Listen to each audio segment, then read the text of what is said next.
Subscribe करें सेहत ज़िंदगी चैनल को और बेल आइकन पर क्लिक करें ताकि आपको हर नई वीडियो मिले सबसे पहले। बिस्मिल्लाहिर्रहमानिर्रहीम। हम सवाल जवाब का जो है सेशन दे रहे हैं। तो हमें हमारी एक बहन जो है आमिर मकसूद की बेगम है वो, और मिसेस आमिर मकसूद ने जो है एक सवाल किया है और जवाब हम इसलिए भी दे रहे हैं कि ये बहुत ज़रूरी सवाल है कि जिसके बारे में हमारी तमाम ख़वातीन को आगाही होनी चाहिए। देखें, बच्चेदानी का ट्यूमर, अब बच्चेदानी के ट्यूमर जो हैं वो ऐसे नहीं है कि तमाम कैंसर हैं, ये बिल्कुल गलत है। बच्चेदानी में होने वाले जो ट्यूमर होते हैं अमूमन वो माहवारी अयाम की बेकायदगी की वजह से होते हैं, मोटापे की वजह से होते हैं। अगर आप सेहतमंदाना ज़िंदगी नहीं गुजार रही, वर्जिश नहीं कर रही, आपका वज़न ज़्यादा है, पेट में चर्बी ज़्यादा है और जो आपके जो अयाम हैं वो बेकायदा हैं, कभी ज़्यादा हैं, कभी कम हैं, कभी देर से आते हैं, कभी जल्दी आते हैं, कभी एक महीने में 2 बार आते हैं।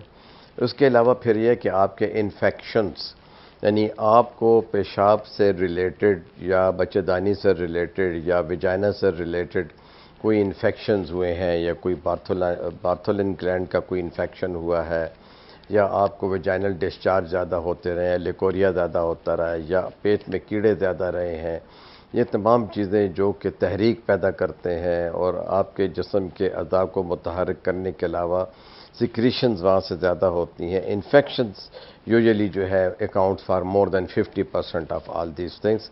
तो हार्मोनल इम्बैलेंस की वजह से और मवारी अयाम की बेकायदगी की वजह से और इन्फेक्शंस की वजह से आपको जो है ट्यूमर हो सकते हैं। ट्यूमर की 3 किस्में हैं। बच्चेदानी एक कोठड़ी की तरह है, एक नाशपाती की तरह है। कुछ तो मायोमेटास होते हैं जो कि बच्चेदानी की ऊपरी सतह के ऊपर होते हैं और बाहर से ही निकाले जा सकते हैं। कुछ जो होते हैं वो गोश्त के अंदर होते हैं, जिसे इंट्राम्यूरल कहते हैं। वो ट्यूमर्स जो होते हैं अगर बड़े हो जाएं तो वो जो है एबॉर्शन काज करते हैं। फिर कुछ जो है अंदरूनी जिल्स पे होते हैं, एंडोमेट्रियम पे होते हैं। तो एंडोमेट्रियम का जो इन्फेक्शन होता है, एंडोमेट्राइटिस जो हो गया है और इन्फेक्शन होता हो और खून ज़्यादा आता हो माहवारी साइकिल्स के दौरान में, तो उस जगह पे जो वो छोटे छोटे ट्यूमर्स होते हैं उनमें से अगर कोई ट्यूमर बड़ा हो जाए तो वो एक पेडंकल बना देता है, यानी वो लटका ही रहता है गोश्त का एक एक्स्ट्रा टिश्यू जो होता है, तो माहवारी का खून ज़्यादा आता है। ये ट्यूमर जो है उम्र के बढ़ने के साथ साथ बढ़ते रहते हैं। बदकिस्मती से अगर तो ये बहुत छोटे हों तो आप अपनी फैमिली मुकम्मल कर सकते हो, लेकिन इलाज मुस्तनद गायनेकोलॉजिस्ट ही करेगा या करेगी।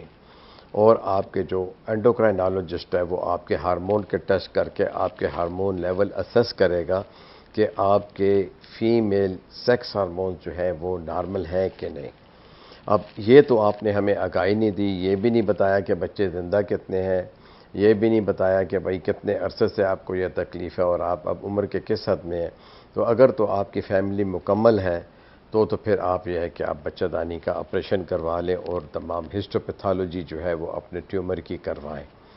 इसके अलावा आप कैल्शियम खाएं, विटामिन सी खाएं, विटामिन डी खाएं, आयरन सप्लीमेंट्स लें, B1 B6 B12 लें, हल्की फुल्की वर्जिश करें और अपने जो आयाम हैं उन्हें बाकायदा बनाने के लिए जो है वो अपनी जो कॉम्पिटेंट गायनेकोलॉजिस्ट होती है उससे रजू करें, हार्मोनल ऐसे भी करवाएं। तो देखें, आपने सवाल तो बहुत जनरल कर दिया है। अब अगर एक ब्लीडिंग वो है, आपके बच्चे को, कीमती बच्चे को इस मर्द ने ज़ाया कर दिया, इससे आपके जहन पे और जिस्म के जो है बल्कि पूरे ख़ानदान के ऊपर इसका बुरा असर पड़ता है। तो आपको चाहिए कि आप अपने गायनेकोलॉजिस्ट से इलाज करवाएं, घबराएं नहीं, इसका इलाज मौजूद है। कोई भी डॉक्टर एकदम से ऑपरेशन नहीं करता। आपकी गायनेकोलॉजिस्ट आपको बताएगी कि क्या वाकई ऑपरेशन की ज़रूरत है या नहीं है, और अगर आपकी फ़ैमिली मुकम्मल नहीं है तो आप फैमिली मुकम्मल किस तरह करेंगे इस डिज़ीज़ के साथ, क्योंकि इसमें कॉम्प्लिकेशंस का चांसेस है, अबॉर्शन के चांसेस हैं। इसलिए आपको अपनी गायनेकोलॉजिस्ट से इन टच रहना है और इस मर्ज़ के बारे में पूरी आगाही जो है वो आप हासिल करें। शुक्रिया।